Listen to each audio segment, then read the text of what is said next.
it yet. Okay. But, Welcome to the poll. I'm Benny the Comicstorian. That is Rob from Comics Explained, and that is Joel. He does stuff that I don't care about or know about. Funny. Made jokes about Joel. Shut up, Joel. All right, let's get to the first comic book on the list. Yes, let's absolutely do that. So I don't even get to finish my thought. Fine, you be that way. Amazing Spider-Man 23. Apparently, I'm the only one that read it. It has nothing to do with anything unless you're reading Clone Conspiracy. Absolutely. Okay, now here's the thing. It's not even necessary. It's literally just like Peter Parker going to Gwen Stacy and just being like, "You're not Gwen Stacy. You're a clone." That's no, the I'm whole not comic. a clone. I got halfway through and I almost dropped it. Like, this is like, bullshit. no, I'm not a clone. And then Dr. Octavius just like triggers the whole system, and then what happens? Oh, I'm a clone. Dude, the whole comic is basically rationalizing, are you a clone? No, I'm not a clone. I don't believe you're not a clone. I got halfway through it, and I'm like, if this is the whole fucking thing, I'm done. I'm not even reading the rest of this thing.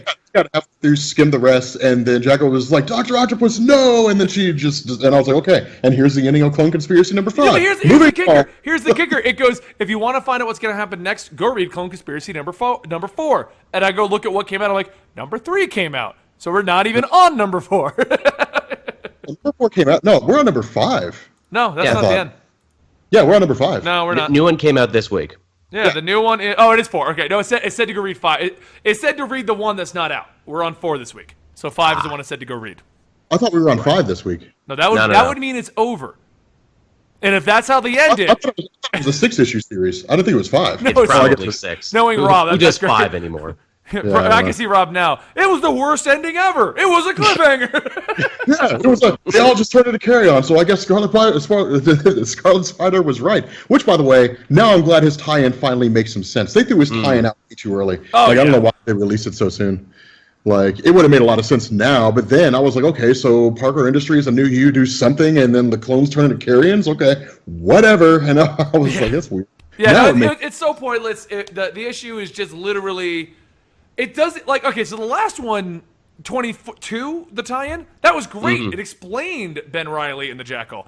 And this one's just him and Gwen Stacy going, I'm real. No, you're not. I'm real. No, you're not.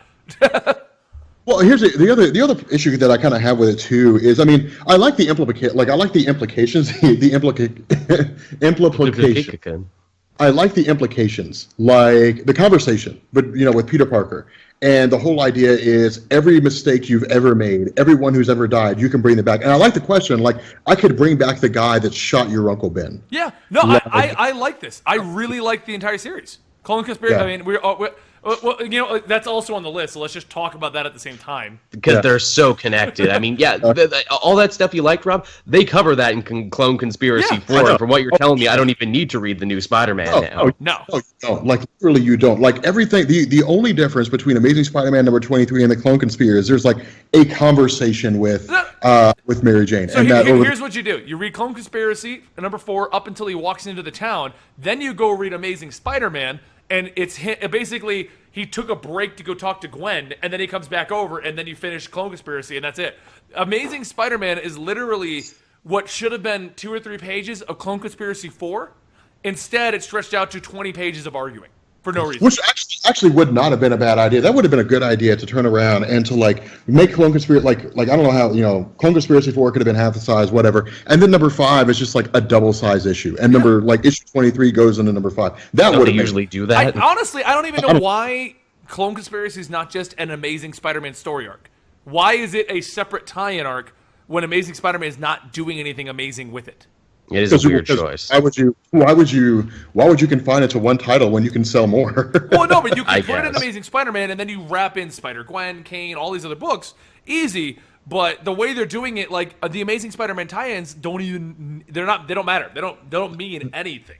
The way that it appeared to me is that Clone Conspiracy asked the questions and Amazing Spider-Man tie-ins give you the context. Right, but the problem with that is like, what if I'm just buying Clone Conspiracy? There's no indicator in Clone Conspiracy that they're explaining things in full in the Amazing Spider-Man. Well, then you're SOL, and if you're just buying Spider-Man and avoiding Clone Conspiracy, you're equally shit out of luck. No, if you're buying Spider-Man and avoiding Clone Conspiracy, you're shit out of luck and confused as fuck.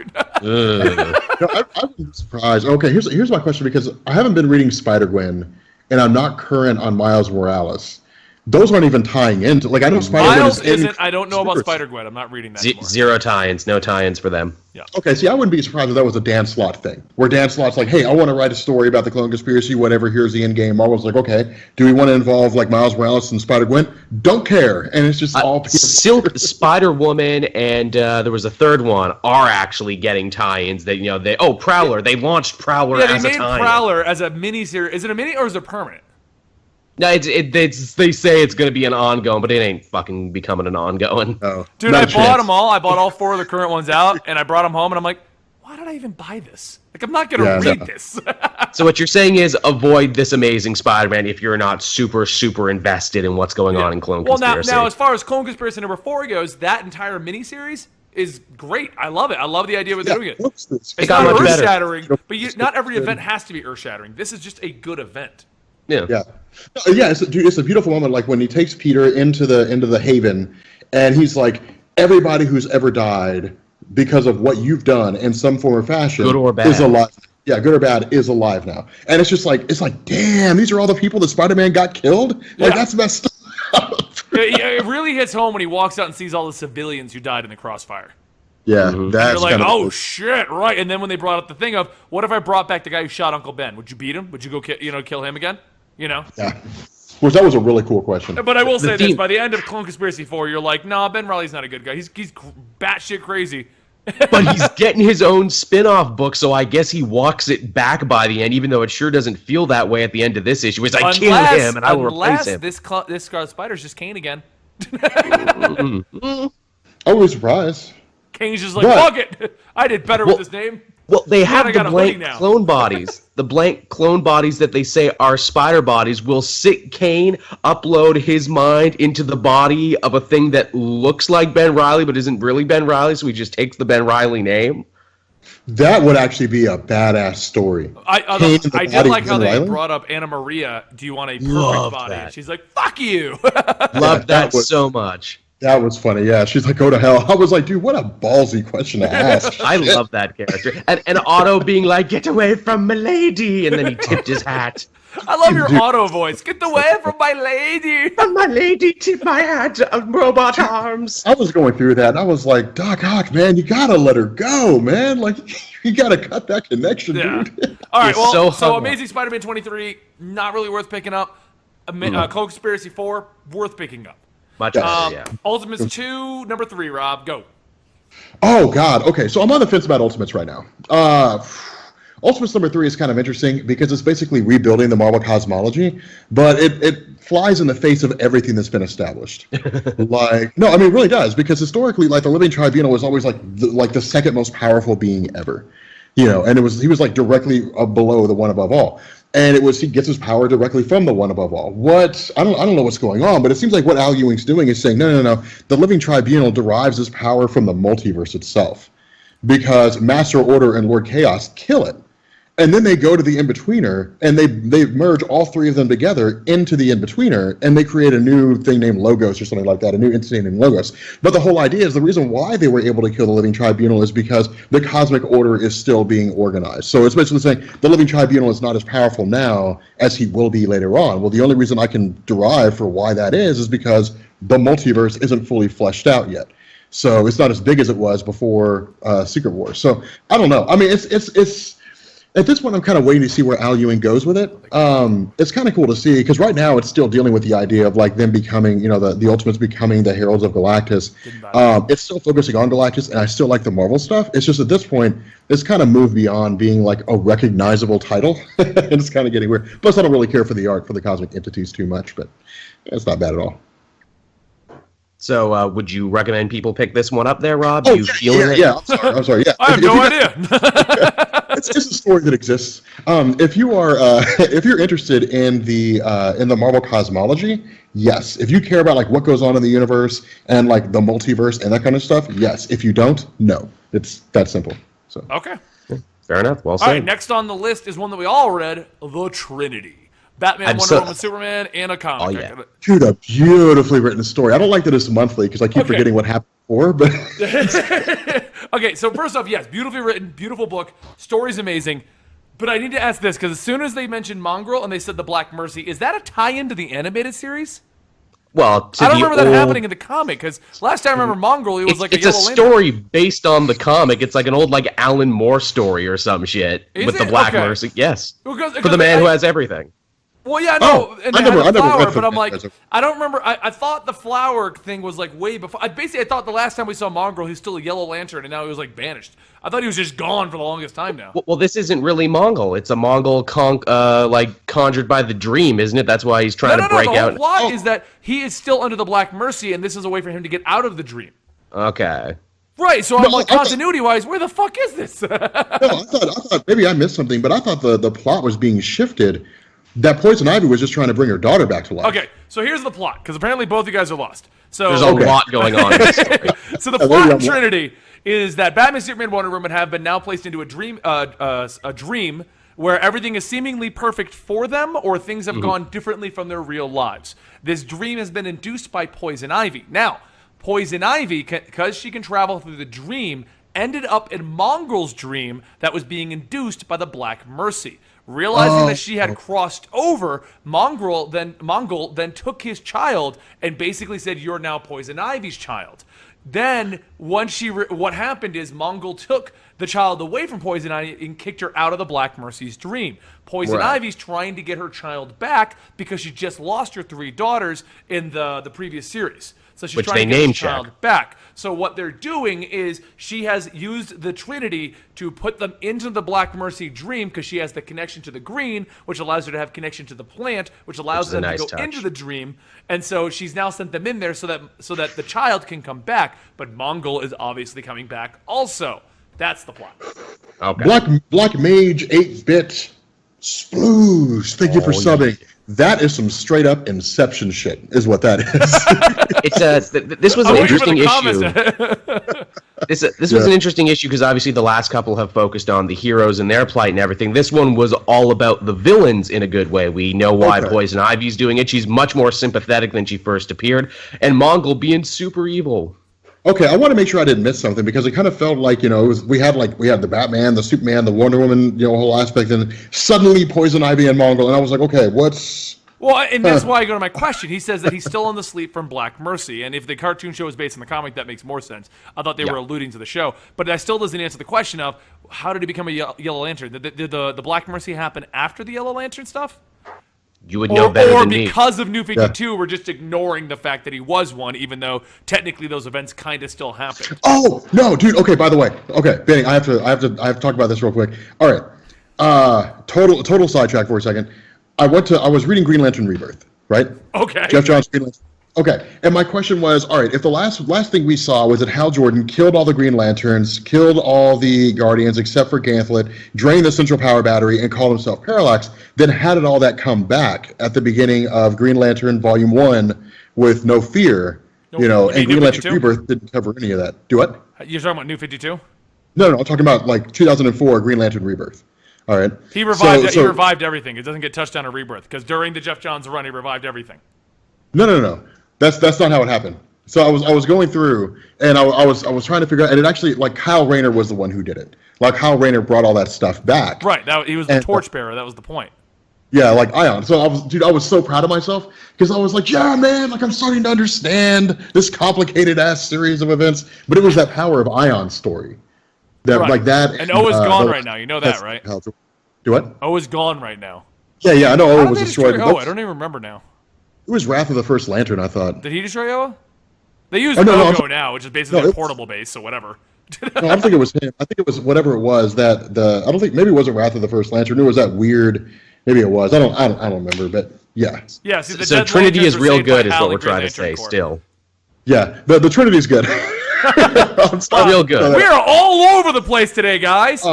If what you're looking for, it was Relic. That's what it was. You guys want to hear a funny story? Side note, tangent. I ruined Rob's year yesterday, or the day before. Rob is still playing Destiny, and he goes, I'm leveling up in Destiny and getting my item level higher because I want to prepare for the next expansion. And I go, Rob, there is no expansion. We're waiting for Destiny 2.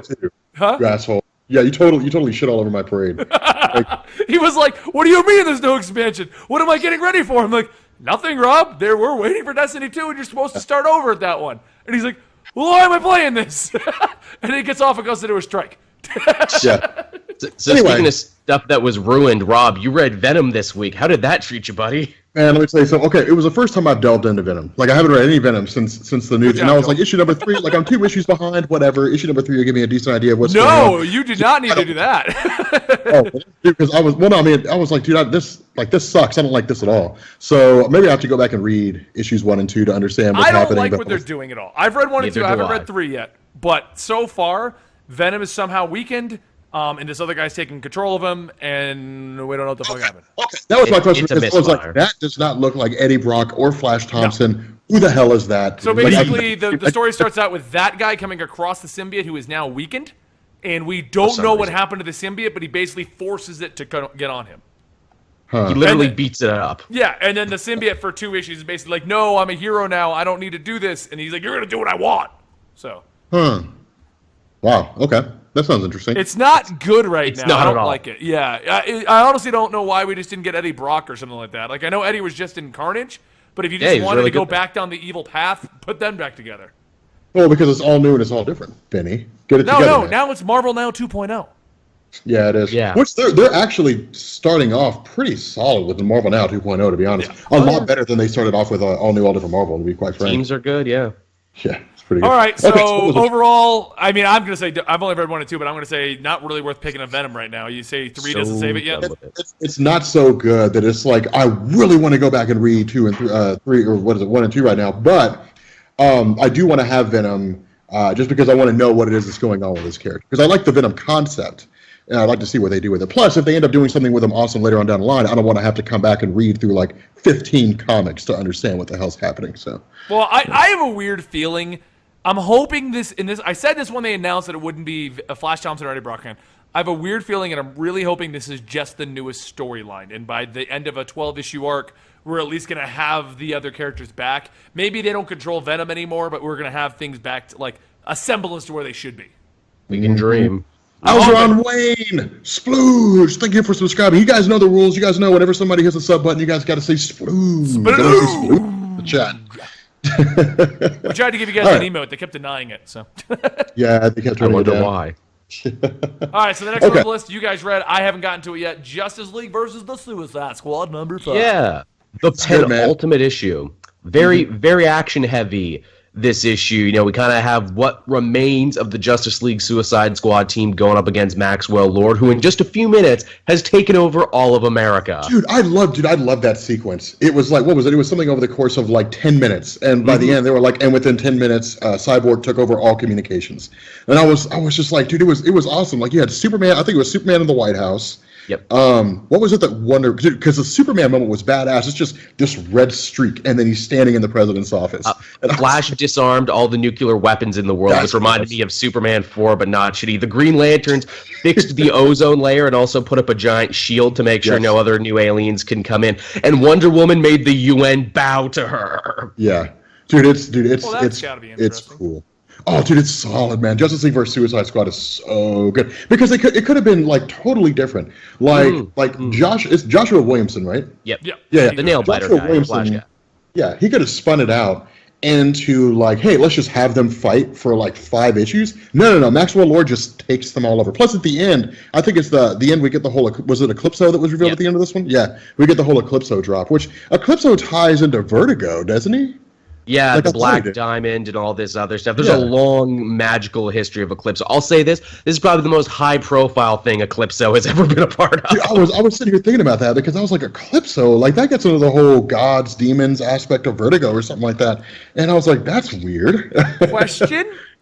Did I miss something? Yes. When did the main man come back? Lobo? From the beginning of this event, but it's weird because like Boy Band Lobo slowly morphed into New Lobo, but then in the Green Lantern book you see there, Boy Band. Yeah, you see him in a jar, so Lobo just came back to life then, guys. Right, so reason for basically it. if we're saying Boy Band Lobo is still around and we have the main man, that means that Boy Band Lobo cut his head off and said, I have the definitive way to kill you. No. No. Yeah, you're missing the prelude. No. What the prelude says is that Lobo was always there. The classic Lobo we knew was always there. The issue was during the Suicide Squad's first mission. Remember, they all went crazy. They destroyed whatever that weird's name is. That guy who was that basically Asian nation, yeah. Yeah, and what's his name? Who was like now? It's Justice League number 9, or it's Suicide Squad Suicide Squad. There was one that came out last week. Yeah, number 9. It was Suicide Squad time. Yeah. That one. What that one did is like it. Basically, there was this great big huge explosion, whatever, in some Asian country. Lobo, all those other guys, they were basically put in stasis. And so what's happened is like Lobo's been there the whole time. He's just been held in stasis. Killed by boy band Lobo. It totally flies in the face of everything that happened in Lobo, like but no one cares because the Lobo you like is back. Right. It retcons all that stuff, and it says that the classic Lobo was there. He was just being held in stasis until Maxwell Lord went and freed all the members of the original Suicide Squad. I wanted to be in continuity with boy band Lobo.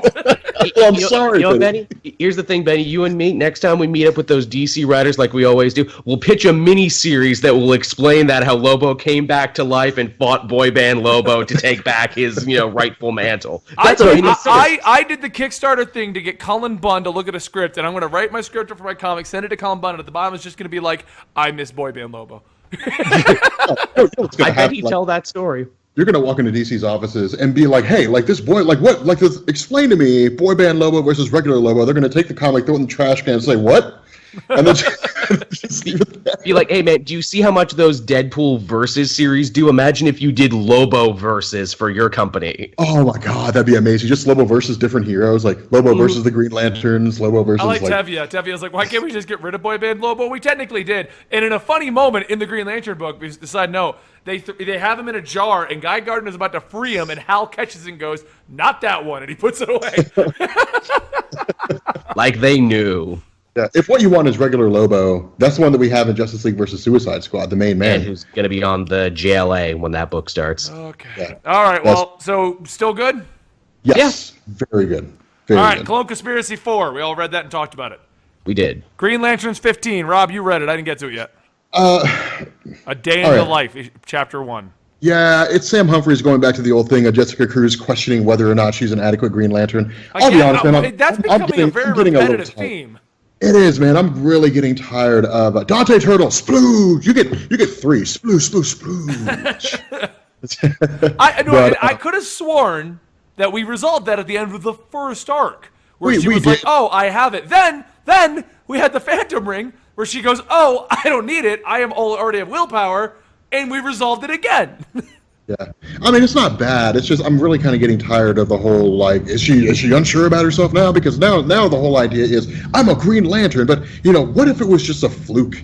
And it's just like, oh, come on, Sam Humphries, man, quit just filling shit. Give us something. It really seems, and that's kind of what I'm afraid of, is that with the character of Jessica Cruz, the whole, hey, I'm not sure if I'm really going to be able to be a real Green Lantern. It's just filler stuff that goes on. But shit or get off the pot is what you're saying. After the Phantom Ring, when she put on the Phantom Ring and it defaulted her back to Will, that should have been like, okay, we're done with this plot point. Move on. Plus she made like a badass construct at the end of that too, which is really cool. That said, like this issue aside, I still highly recommend Green Lanterns, especially if you're new to the Green Lantern mythos. Oh yeah, I think it's a great book because it brings back, because like as much as I love space opera Green Lantern, where they're off in space doing the crazy shit, it's way too unpenetrable for the average fan. This is the Green Lanterns you see in the shows and all that stuff. Just going around doing Green Lantern stuff. Yeah, my favorite Green Lantern book. Yeah, it's solid. Okay. Croc says that this is what happens when you have anxiety. It does keep coming back. And Alfred Zora does say it is realistic. You don't just get over anxiety. And I do agree with you on that one, because I know individuals that deal with anxiety. But in the sake of a comic book, I mean, maybe it's because I don't have to deal with it as much as other individuals do. So maybe I'm just looking at it as like, all right, like story-wise, I want it to keep going. But if this is someone you can relate to because they're dealing with it on a constant basis, well, then that's the point, I guess. I mean, it's just going over our heads, because I don't think any of us deal with as much anxiety as other individuals. Yeah. So that's when I'm around you, Benny. Yeah, I don't deal with it. Said anyone deals with anxiety only when I'm around you, Benny. I'm gonna throw you to the wolves in Seattle. We're all gonna go to the stage, and then we're just gonna walk away, and it'll be Joel standing up there. Joel, you got this, man. We're gonna go get beers. We'll talk to you later. Okay. I mean, like I've always said before, not every comic book is for every person, and I'm still reading Green Lanterns, but that doesn't mean it always speaks to me. So. Yeah.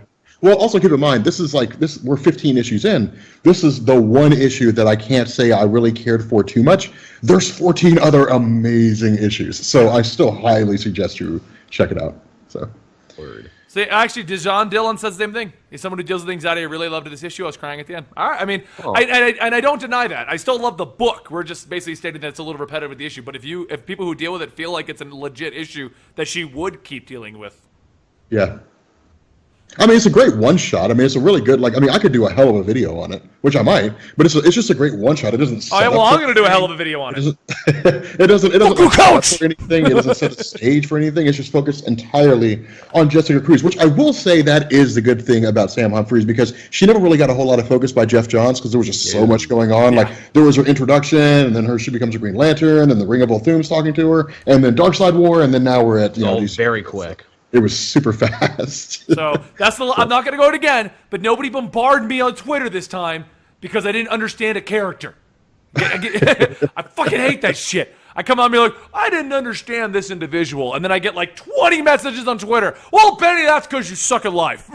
Yeah. Well, Benny, great. Now everyone's going to tweet me, Benny, you suck at life. So check it out, especially if you have anxiety. Yeah, exactly. Yeah. All right, Darkseid War was not quick, Tevye. That took fucking like a year. It did. It comes out, and they delayed issues too. It took a goddamn long time for that one to finish. Yeah, but if you look at the story, like, it all happened so fast, like within the context itself, because it immediately bookended to DC Rebirth. So it's like, what was even the point of it? I feel like it was just DC, like Jeff Johns and DC killing time until Rebirth started. Well, I have a feeling it was intended to go elsewhere, because you can definitely tell, as much as we love Rebirth and what they're doing with it, it was definitely an afterthought, because all the issues around 49 started to be like, oh, you have to wrap, we're done. And Darkseid War started back at 41. So I'm feeling Darkseid War was intended to be the stage for a whole different thing. They knew they were building up to something, which is why they brought in all that extra cosmic shit. Yeah. It would have been cool to building up to like the reveal. That's my Twitter blog. Thanks, you assholes. That's what I called all of you assholes. But playful assholes. You're all assholes that I love. All right, what's next? Next up, we have Monsters Unleashed. And was I the only one who read this? I read it. I didn't even think about it. Like, I read it right before. Monsters Unleashed and Avengers, and Inhumans versus X-Men. Inhumans versus X-Men, I've already pretty much dropped off of after like one tie-in. I'm like, fuck this. It got better, but Unleashed, I really have no desire to read. Monsters Unleashed comes out at a really horrible time in Marvel where we are all just feeling such event fatigue. And like this is one that's trying to be smaller. It's trying to be more personal. I can respect it for what it's trying to do. It gives the focus to characters like Elsa Bloodstone and Moon Girl and Devil Dinosaur. But at the same time, I'm just like, I don't want this, though. Yeah. The problem is, okay, what else is going on? Like, Marvel has gotten to a point now where they're not even waiting for other events to end. Yeah, I know. We literally have Clone Conspiracy, Inhumans versus X-Men, Monsters Unleashed, and isn't there another one going on? Not that I can think of. I think that's Is that the only ones that are happening right now? Or I think so. Might have just ended? The crossover events, yeah. Okay. But we have 3 events happening through the main... And these are pretty main books. Yeah, crossovers, basically. I mean, but that's kind of the issue, though. Is, I mean, like at the end of the day, I mean, it's like Monsters Unleashed is a fun story. It's fun. Yeah, Civil War 2 just ended. Yeah, Secret Empire. That's right. Secret Empire is coming up. But no, now Secret Empire, I am excited about though, because that's Captain America Steve Rogers. Like I'm excited for that. It's like the one major event they have coming up that I'm hyped to see, because I feel like the entirety of Nick Spencer's run has been leading up to this. And Standoff was really good too, and he masterminded that. But Monsters, what about the Monsters? Yeah. So Monsters Unleashed. I mean, you can tell that it's just going to be like a fun story. Like if you didn't read, you said you didn't read it, Benny? I've not read it yet. No. Oh, Joel's the only one that's on it. It has. You flag yourself as doing it. Yeah. No. Well, I didn't. Yeah, I didn't flag because I hadn't read it at that point, but I read it before we jumped on. It has the same kind of feel as like Rage of Ultron. Like when Rage of Ultron came out. Phoenix says Civil War 2 is technically going on because we're in the epilogue, so that would be 4. Oh yeah. Well, that's the weirdest thing about Unleashed. The Inhumans and X-Men are still friends in this book, so clearly it happens before Inhumans versus X-Men, but after Civil War 2 because all the teams are different. Well, that's why I say like it asks the question of like when it takes place, because when Rage of Ultron came out, nobody knew when it happened because it had no synergy with anything that was happening at the time. Like there were characters that were gone. But they at least claimed that it's in continuity somewhere. Spencer eventually did canonize it for his Ant-Man run. Well, they did the same thing in Uncanny Avengers because Hank Pym Ultron came back. Showed up, yeah. Right. So we know it's in continuity. We still don't 100% know where. somewhere. Yeah. Well, the question is, like, with Monsters Unleashed, has Marvel even said whether or not it's in continuity? Or are they just saying, like, It's pretty much in continuity. I guess it Or is. I is mean, it like Marvel Tsum Tsum, which is not in continuity and sucks? But it's adorable. that said, this story does give us another story that gives us Fin Fang Foom, and that's never a bad thing. So, But I mean, like Fing Fang Foom in the Christmas special. Oh yeah, he was good there. this is just it's a story I would suggest if you're tired of event fatigue and you want to like walk away from Marvel Comics for 5 issues, like this is the story to do that. It's like a it's just a palate great fun cleanser. story. I like that in the first issue they don't give you a definitive answer to what's behind the monsters, and the heroes all have their own ideas. Like, Devil Dinosaur and Moon Girl think there's a scientific thing behind it. Elsa Bloodstone thinks, oh, well, this is clearly magic. Then you got the kid with his drawings and everything. It's like, it could be anything. Kang War that was my started in thought. Avengers this week. So that's 5 going. Yeah. But I think that's only in the Avenger book. I think they're calling We don't even know anymore! It's true, we don't. We really don't. God, that's crazy. Okay, so you're basically saying pick up Monsters Unleashed is pretty good. Yeah. It's all right. It's Okay. very all right. It's very All right, so all the right. next one on the list is Batman issue 15. Shut up, Joel. I'm going to do it. Yeah. First off, opens up with a scene that all Batman fans love: naked Batman and naked Catwoman. That's always good. On a roof where everyone can see them. Yep. Splooge. So yeah, Ibikill, I guess it is. I don't know how to pronounce that. Splooge. Thank you for subbing. but pretty much the issue isn't terrible, but it's following Tom King's. What I'm kind of referring to now is like it's a mediocre Batman run. I really love Detective. I feel like Detective is what I'm looking for. Oh, that's the best one. Yeah, Yeah, that's the best one, hands down. But it basically follows the idea of why does Batman actually like love or care or however you want to word it about Catwoman, and what the reasoning behind it is, and poof, she's gone like frickin' Catwoman does every time. Yeah, we got another one. Splooge. Well, you know what I think the reason is? Oh, go ahead, Joel. No, after you. Oh, okay. I think the reason is because I don't think Tom King is good at writing Batman. Because if you go and you read Detective Comics, like the reason why Detective Comics is good is because Batwoman is awesome. Because like the supporting cast is good, not because it's like Batman is amazing in that story. Like the best, honestly, the best moments for me are like the situational moments with Batman, like in what is it? Shit, the one that just ended. Victim Syndicate. Victim Syndicate, yeah. That was good. When it was really good. When Batwoman is talking to him, and it's like we've all lost someone, and Batman's just like sitting in his chair like that, and you have like, the outfit of Tim Drake just like sitting there in the case. Like it was a beautiful picture. Like that kind of stuff is what makes Batman look cool. But I have this theory I'm working under, and I know I've mentioned it before on my own channel, but I'll mention it here. I think secretly Tom King doesn't like Batman, and he's taking the piss out of him very subtly. Because if you'll notice in this issue, Batman was goddamn useless here. He let Catwoman escape. He got stabbed by a teenager, had to get saved by Catwoman, and then got lied to at the end. I'm like, wow, you fail. You suck. You couldn't even have solved the mystery. I loved was even get Gordon for help. Yeah, what I loved was Gordon even being like, "What do you mean Catwoman's loose? Weren't you supposed to turn Catwoman in? That was on you." And you tie that into the first story where Tom King's like, oh, Batman's crazy, he's reckless. And then in like the Santa Prisca arc where it's like, oh, he's got a death threat, he's suicidal. And I'm like, do you even like Batman, Tom King? I'm thinking you don't.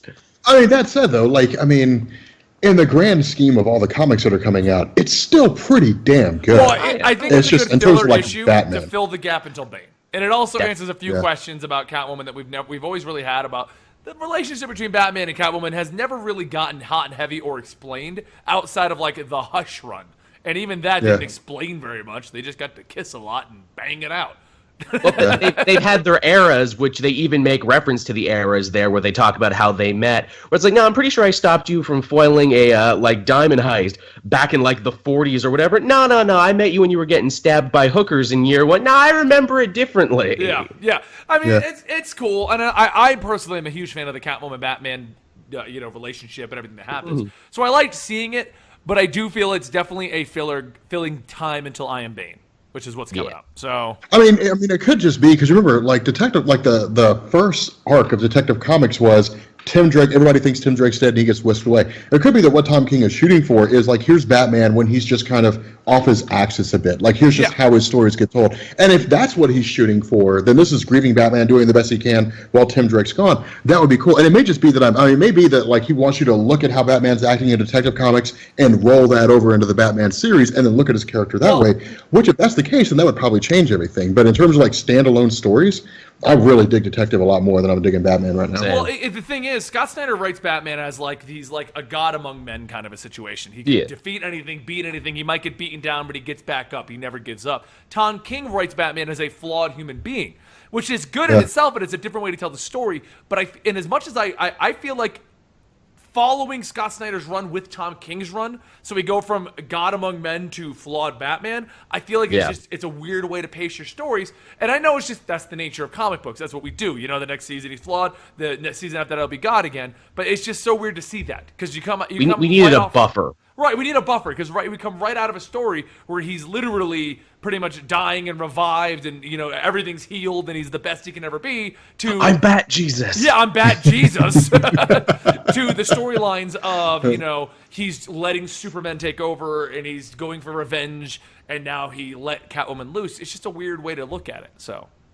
Yeah. Like, I'm fine with the flawed take on Batman, but I would argue another problem of mine, and this is such a pet peeve of mine for mystery stories. You don't write a good mystery by purposely obfuscating important information until it becomes important for you to tell the reader. And the whole thing with Catwoman was like, oh, maybe she killed these people, maybe she didn't, maybe there was a piece of information you didn't know. And I'm like, then why did you make me believe this for the last 4 issues if you're just going to pull the rug out from under me? That's not a mystery, that's you going, oh, no takesy-backsies. Yeah, exactly. Hold on. So did he change the letter that she wrote to him? Because the letter she wrote to him said, here's why I kill all those people. The letter is true, but they change her reasoning for it. They give her an ulterior motive for why she wrote the letter. No, see, I like the idea of what she said in the letter. Like, they hurt me, so I'm going to hurt them back. Like, I liked that. Like, I'm going to kill them all. Like, to me, that was cool. It made her character. I was on board for villainous Catwoman, only for them to walk it back. Yeah. Well, it's all good. Yeah. So right. Well, this one's okay. It's still good. I mean, if you like Tom King's flawed Batman, it follows right in line with that. Which it's not bad. I mean, it's something to say when it's like, oh, it's still an amazing book. I still say buy it. It's just not as best as some of the better runs. That's basically it. Yeah, that's fair. Superman 15. Rob's taking point. What? Multiplicity. Man, let me tell you guys something. Okay, so we know Grant Morrison's Multiversity is still canon. Yep. All right, like they tell us in the story, there's 52 universes. So we know like Multiversity still counts. Plus Multiversity, Multiplicity, what other evidence do you need? At least I want it to be in canon. The other cool thing, and what I'm really liking about the team, of course it is. Yeah, the other thing that I'm liking about the story is we're getting this sort of like tour of the multiverse. We don't see it in its entirety, but we get these like the Justice Assassins of America. Like we just get this cool, or Justice League of Assassins rather. We get this really cool like tour. It's fun. I mean, this leads directly into Superman Reborn. So my bigger question is like, what's this end game? Like, how is this going to shape up? Mm-hmm. My idea, and I don't know where you go with this character though, because I mean, the Superman we have now is the one that we've wanted. So it's like, does he get de-aged and then they bring him back, and then what would be the point of that? Like, I don't understand where they're going with it. The theory me and my buddy Matt from the Comic Multiverse podcast on my channel we're working with is notice this Superman. Pretty much. This new Superman, they seem to be showing a lot of blue around him. You notice that? Like when he did that thing with Swamp Thing, there was a blue light and everything. Wouldn't it be interesting if this older Superman was blue Superman, and New 52 Superman, the young one, was red Electric Superman, and by the end of Superman Reborn, they fused together to form the one true Superman, which is why he has the red boots back. That would be a lot better than just two different Supermen running around. All credit to Matt for that turned into one, dust right now. But his soul exists inside Keenan Kong, the Chinese Superman who they took. It does, and keep in mind, Lana Lang is... I stopped reading that. Is it good? Oh, no, New Superman's pretty solid. Yeah, it's its own cohesive thing. You can read it as self-contained. This is the first time he's being mentioned in anything other than New Superman. Mm-hmm. But the story going on right now, who killed Superwoman? So, like, you got Lois Lane, like New 52 Lois Lane, who's dead, which means her Superman energy is dispersed and out there, which, was that absorbed by Lana Lang? I don't remember if that was absorbed by her or not. I thought that was the whole point of that. I think they both got dosed by it. No, I know that when New 52 Superman died, that's how Lois Lane got her powers. But when she died and she lost her superpowers, like, is it just dispersed among the rest? Like, that's kind of my question. Is because I don't know if they answered that or not. I don't remember seeing that in Superwoman. Are you reading Superwoman right now? No, I'm behind on that. I feel like I should either I'm caught up and it's about to come out with a new one, or I just feel like I haven't read it in a while. No, okay, so Lois Lane Apparently died. I missed Raven and Superman this week, so I got to get those on my list. Yeah, Raven came out. I haven't read Raven #5 yet, but so Lois Lane dies, so that Superwoman's gone. Lana Lang is the only one left. That she goes and talks to Superman during Action Comics. I don't know why you dropped Action Comics. Men of Steel is amazing. And then I didn't drop Action Comics. No, somebody in the chat dropped Action Comics. Oh, okay. I was like, that's an amazing book. But what they're not answering is, did the power that she got from the New 52 Superman go to Lana Lang, or is it just kind of out there? Because if it's just kind of floating out there, I could easily see that being the case, where it's like his energy's there, and now that all the other Supermen, except for the pre-New 52 Superman, are dead, then it all just kind of coalesces into him, or he absorbs all the other Supermen or something like that. It's clear all these Superman stories are connected now, and they're definitely building up to something in Superman Reborn. Really, this Superman issue was mostly just a lot of cool cameos. It was Superman trying to get a team together to fight this evil threat, so you get like the Wild West Superman. You get Superman Beyond from the Batman Beyond universe. Yeah, dude, it's cool, man. Plus, I love they have the idea of like a multiversal Justice League. Where they're like, we just keep an eye on stuff. Like, I love that idea. I'm surprised. I love how we're just keeping Obama around, even though he's out of office. You are Superman forever, bitch. He can live forever in the panel of these comics. Super President is my president. He's got Obama man. Obama man. I'm with Super Obama. He speaks slowly and he has serious. A dream. Like every time they ask him something, he sits down in a chair and says, "Well, yes." No, I'm going to tell you guys, right? Like, I never thought I'd say this in a million years, but like, this Superman is some of the best Superman writing I've ever seen. It is. It really Action is. Comics, Superman, it's incredible. Like, it's a roller coaster ride. Like, I finished 15 and I'm like, I really want to know what happens next. Like, plus the image of him holding Captain Carrot was just amazing. Oh, so super cool. Yeah, it was adorable. But anyway, okay, so yeah, I would highly suggest it to anybody who hasn't read it yet. Hell yeah. All right, Iron Man 13. I'm taking point. Wait. I didn't get a chance to read it. Go for it. It's Iron Man 3. It's what whoever put 13. I was like, there's no 13. We started over again. I was like, damn, they're cranking those things out, man. Bendis is quick. Wow, you totally missed out on the last 12 issues there, Rob. Man, I need to get caught up. Tony Stark's back. No. Actually, so I'm actually, this confirms what I was saying before, where I didn't like how they introduced Riri Williams into the universe. I felt like she was just thrown in everyone's face to the point where even the champions were like, who are you? Is she supposed to be on the champions? And I didn't like that, but I did state, if they follow the trend of all these new superheroes, the book would be good. Once we get her in, she'll be fine. And this is proving that right. The book is amazing. And not only that, it's actually coming through with what Bendis said he was going to be doing, which is answering the question of Tony Stark's real parents. So basically, this book is like her trying to deal with Tony Stark as an AI, which we discover, and Pepper Potts makes the funniest comment ever. Tony Stark feels that it's more helpful to you to give you an AI that doesn't have an off switch. So we literally just have perma Tony Stark walking around and no way to turn him off. Wow. So, I'm sorry, go ahead. I was saying, so he is back already. So you get the humor, you get the opinions, you get everything that makes Tony except the Iron Man armor. And so basically she now has the Iron Man armor, which 100% looks like the original one at this point, and she's running around as Ironheart.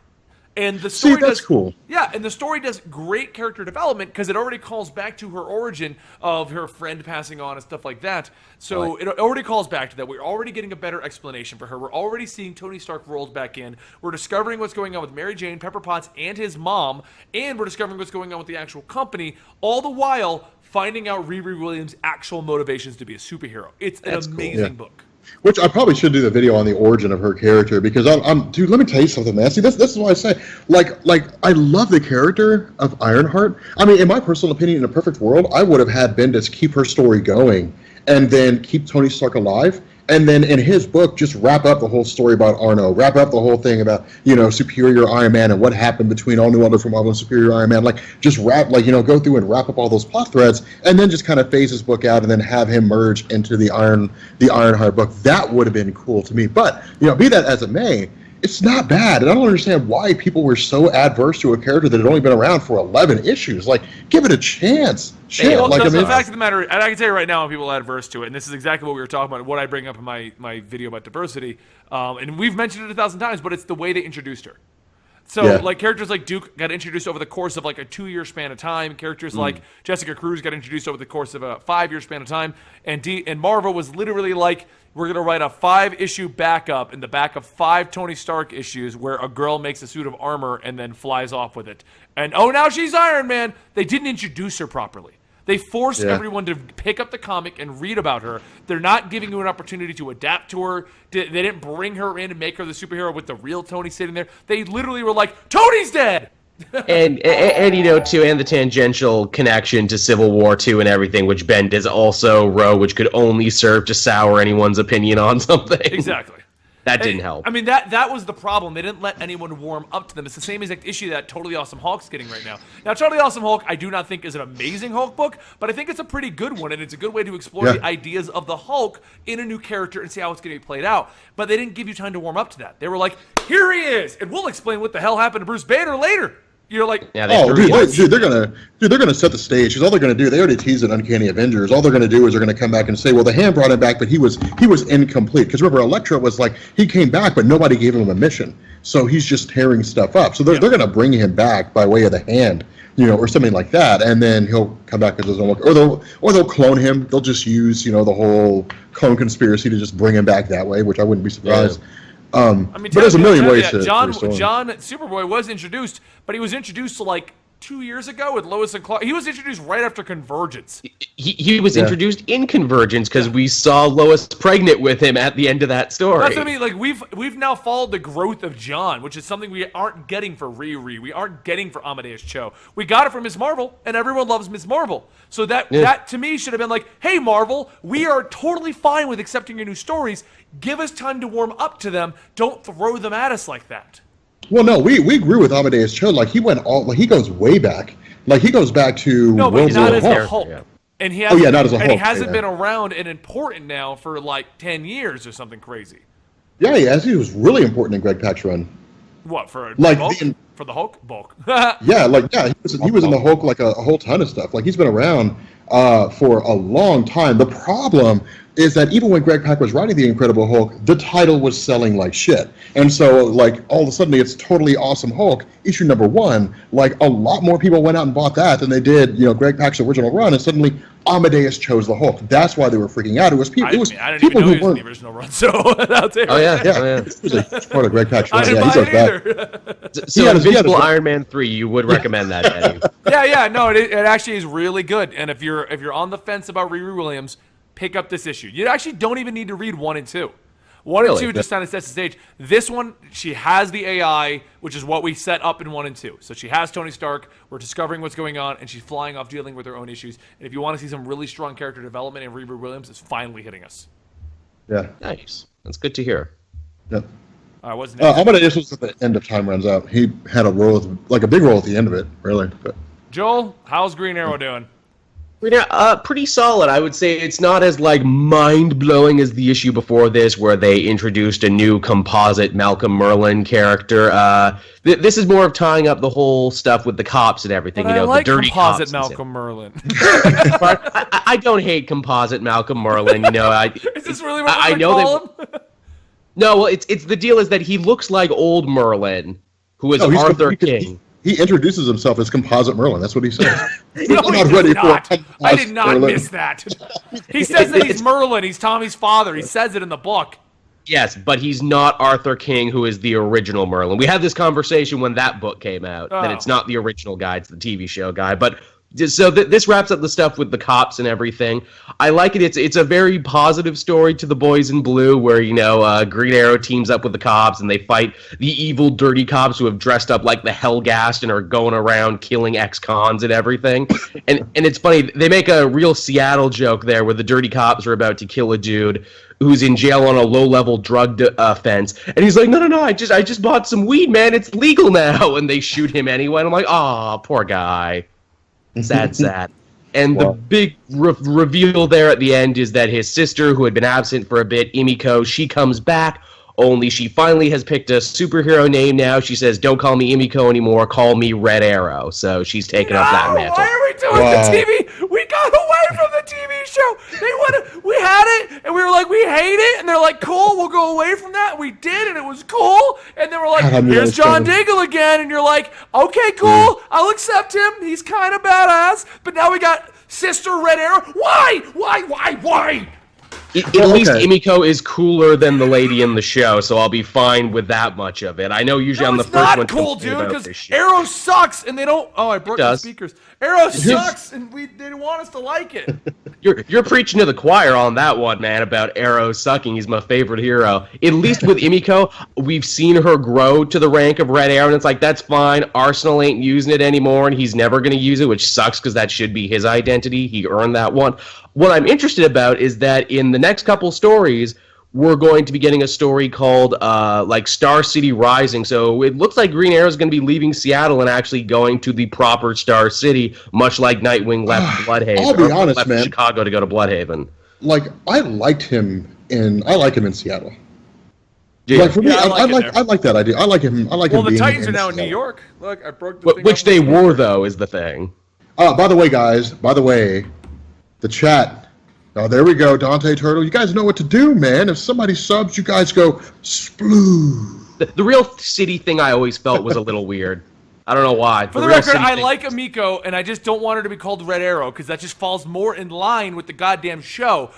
If she came back and she was suddenly white and like, I'm going to go by the name of Thea now, I'd be like, fuck you!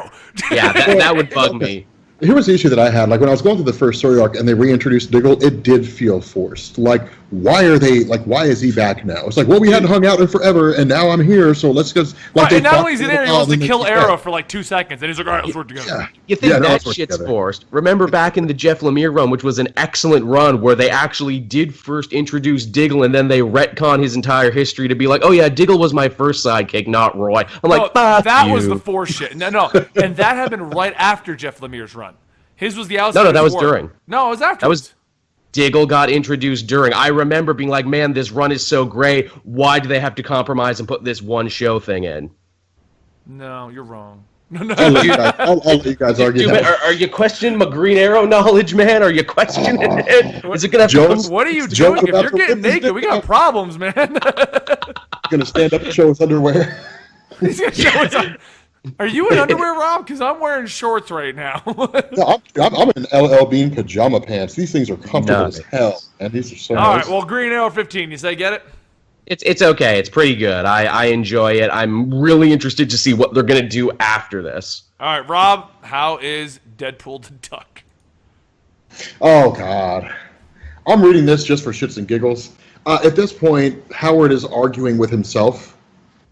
Like, have you guys read it yet? Like, Deadpool takes over Howard. I gave up. I saw the title. I opened the first page, and I'm like, nope.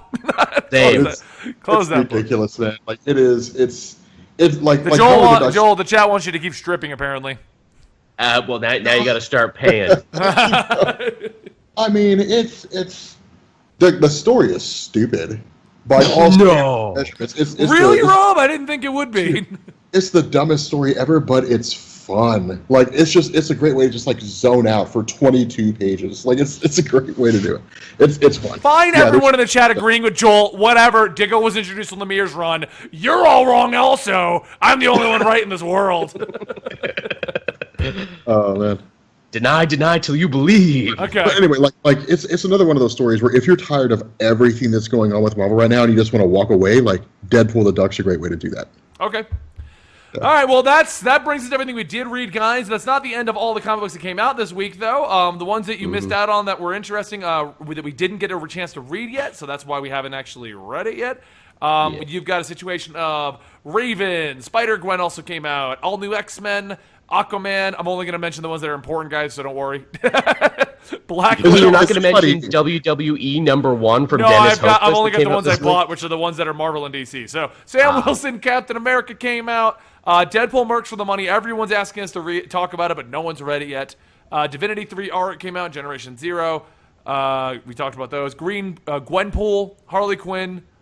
Then there's the Justice League tie-in, which you said is a prequel, I guess. No. The one that came out now actually goes into the story. Issue